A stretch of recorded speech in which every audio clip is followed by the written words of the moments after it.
আলহামদুলিল্লাহ, আসসালামু আলাইকুম। কয়েকদিন টানা বৃষ্টির পর এমন একটা পরিস্থিতি হয়েছে যে ধানগুলা শুয়ে গেছে, আর কামলা নিতে গেলেও কামলা পাওয়া যাচ্ছিল না। আর কামলা নিতে গেলে একটা করে কামলার দাম 700-800 টাকা পড়ছে, তো কামলাই পাওয়া যাচ্ছে না। তো আমি এবং আমার এক কাকা সহ এই ধানগুলো কাটতেছি। তো ধানের যে বেহাল একটা অবস্থা, বাতাসের কারণে ধানগুলো শুয়ে গেছে। ধান বাঁধতে হলে কিন্তু ছোটা দিতে হয়, আমি সেই ছোটাই দিচ্ছি। দেখেন কিভাবে আমি ছোটা দিচ্ছি। তো প্রচণ্ড রোদ একদিকে, আর আরেকদিকে হচ্ছে ধানগুলো শুয়ে গেছে। তো ধান কাটতে কাটতেই মনে করেন যে নামাজের সময় হয়েছে, তো শুক্রবারের দিন ছিল, নামাজ পড়তে যাচ্ছি।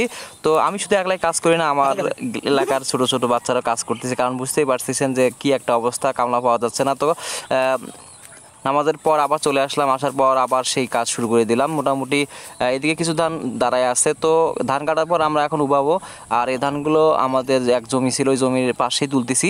তো কি একটা অবস্থা হয়েছে কি, এই ধানগুলো মারার পর ধানগুলো ঠিকই নিয়ে আসছি, তো আনতে আনতে বৃষ্টি হয়েছে। তো মাশাআল্লাহ ধানের সুন্দর ফসল হয়েছে আলহামদুলিল্লাহ। তো ধান নিয়ে করার পর আমরা আনার পর ধানগুলো মারাই করব, মারাই করার পর ধানগুলো নিয়ে আসতে পারছি, আর বৃষ্টি হয়েছে, তারপরে ফলগুলো ওইখানে নষ্ট।